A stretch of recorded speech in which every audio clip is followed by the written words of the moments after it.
Hi అండి, ఏంటి పాల ప్యాకెట్ చూపిస్తున్నాను అనుకుని నేను పన్నీర్ చేద్దాం అనుకున్నాను. ఎలా అంగన్వాడీ స్కూల్లో ఇస్తారు కదా పాలు, అవి అయితే వాటితో పన్నీర్ అయితే చేద్దాం అనుకున్నాను. యూట్యూబ్ స్క్రోల్ చేస్తూ ఉంటే ఒకటి తెలిసింది, పెరుగు వేస్తే కూడా పాలు ఇరుగుతాయి అని. సో ఎలాగో పన్నీర్ చేయాలనుకుంటున్నాను కదా అని చెప్పి అయితే ఒకసారి అయితే ట్రై చేశాను. పెరుగు వేసాను, కొద్దిగా ఇరుగుతాయో లేదా చూద్దామని ఎక్స్పెరిమెంట్ అయితే ట్రై చేశాను. వేసిన ఒక 2 minutes 5 minutes ఏమో పాలు అలాగే ఉన్నాయి, కానీ అసలు ఎరగలేదు. సరే ఇంకాసేపు అని చెప్పి అలాగే చూస్తూ ఉండేసరికి స్లోగా ఇరగడం అయితే స్టార్ట్ అయింది.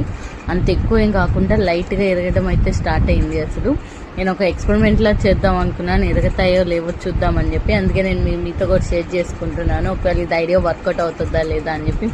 చూసారు కదా, లైట్గా ఇరిగాయి కానీ అంతగా అయితే ఇరగలేదు. ఇట్లా వర్కౌట్ కాదని చెప్పేసరికి నేను లెమన్ జ్యూస్ అయితే అందులో పిండాను.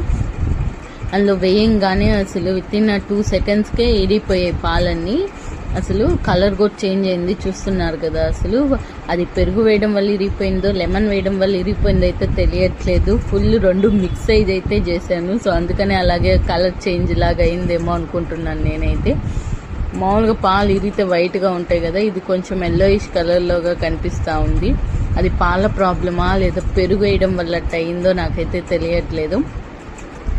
ఇప్పుడు అంగన్వాడీ స్కూల్లో ఇచ్చే పాలన్నీ కొంచెం కల్తీగానే ఉన్నాయి కదా, సో వాటితో అయితే మేము పన్నీర్ అయితే చేసుకుంటాము. మేమైతే తాగం ఎక్కువ.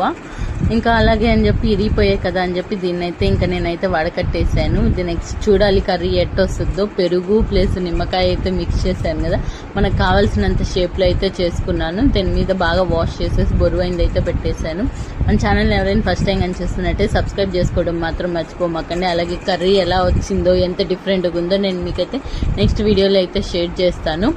ఇంకా దాన్ని బొరువంతా పెట్టి తీసేసిన తర్వాత తీసి చూస్తే ఇట్టయిపోయింది అసలు. ఇది